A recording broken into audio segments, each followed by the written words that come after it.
यह तो हम सभी जानते हैं और हमारे धर्म ग्रंथों में भी ये बताया जाता है कि भगवान विष्णु शेष नाग की शैया पर सोते हैं। वे इंसानी वर्ष के हिसाब से 4 महीने तक सोते हैं। यह भी हमारे ग्रंथों में वर्णन है। सनातन धर्म के जानकार और कुछ शोधकर्ता तो भगवान विष्णु की इस नींद को एक वास्तविकता से जोड़ते हैं। उनके मुताबिक ये समस्त ब्रह्मांड भगवान विष्णु के नींद में देखे जाने वाले सपने की ही तरह है। ये बात वैसे एक तरह से सही भी लगती है, पर इसे प्रूफ कर पाना बहुत ही मुश्किल है। दोस्तों, भगवान विष्णु हर साल आषाढ़ मास की शुक्ल पक्ष की एकादशी के दिन 4 महीने के लिए सो जाते हैं। शास्त्रों के अनुसार इसलिए इन दिनों में शादी, जनेऊ, मुंडन, मकान की नींव डालने का काम नहीं किया जाता। आषाढ़ मास के शुक्ल पक्ष की एकादशी को देवशयनी एकादशी कहा जाता है। पुराणों में बताया गया है कि देवशयनी एकादशी से लेकर आगे 4 महीने के लिए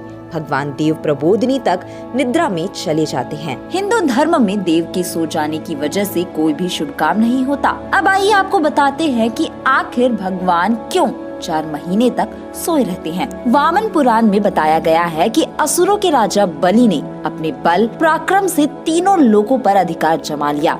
राजा बलि के आधिपत्य को देखकर इंद्र देवता घबराकर भगवान विष्णु के पास पहुंच गए। इंद्र की मदद मांगने के बाद भगवान विष्णु ने वामन अवतार लेकर राजा बलि से भिक्षा मांगने पहुंच गए। वामन भगवान ने बलि से 3 पग भूमि मांगी। पहले और दूसरे पग में भगवान ने धरती और आकाश को नाप लिया। अब तीसरा पग रखने के लिए कुछ बचा नहीं, तो राजा बलि ने कहा कि तीसरा पग उनके सिर पर रख दे। भगवान विष्णु ने वामन अवतार में अपने 3 पग रखकर इंद्र देवता की चिंता तो दूर कर दी, लेकिन इसके साथ ही वह राजा बलि के दान धर्म से बहुत प्रसन्न थे। उन्होंने राजा बलि से वरदान मांगने को कहा, तो बलि उनसे पाताल में उनके साथ बसने का वर मांग लिया। बलि की इच्छा पूर्ति के लिए भगवान को उनके साथ पाताल जाना पड़ा। भगवान विष्णु के पाताल जाने के बाद सभी देवतागण और माता लक्ष्मी चिंता में पड़ गए। अपने पति को वापस लाने के लिए माता लक्ष्मी ने सूझबूझ के साथ पति धर्म निभाया। वह गरीब स्त्री बनकर राजा बलि के पास पहुँचे और उन्हें अपना भाई बनाकर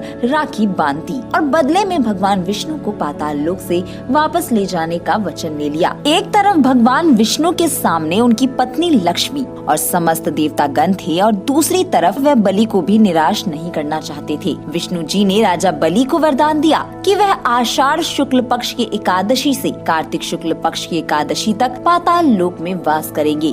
पाताल लोक में उनके रहने की अवधि को योग निद्रा माना जाता है। उसके बाद कार्तिक मास में देव उठनी एकादशी के बाद भगवान नींद से जागते हैं और फिर सभी शुभ कामों का आरंभ होता है। देवशयनी एकादशी की एक कथा यह भी है। पुराणों की एक अन्य कथा के अनुसार भगवान विष्णु ने लंबे समय तक असुरों के साथ युद्ध किया, जिससे वे थक गए थे। इस पर देवताओं के अनुरोध पर भगवान विष्णु अनंत शयन में 4 महीने के लिए चले गए। इस समय देवताओं और ऋषियों ने इनकी पूजा अर्चना की। जिस दिन भगवान सोने गए उस दिन आषाढ़ मास की एकादशी तिथि थी।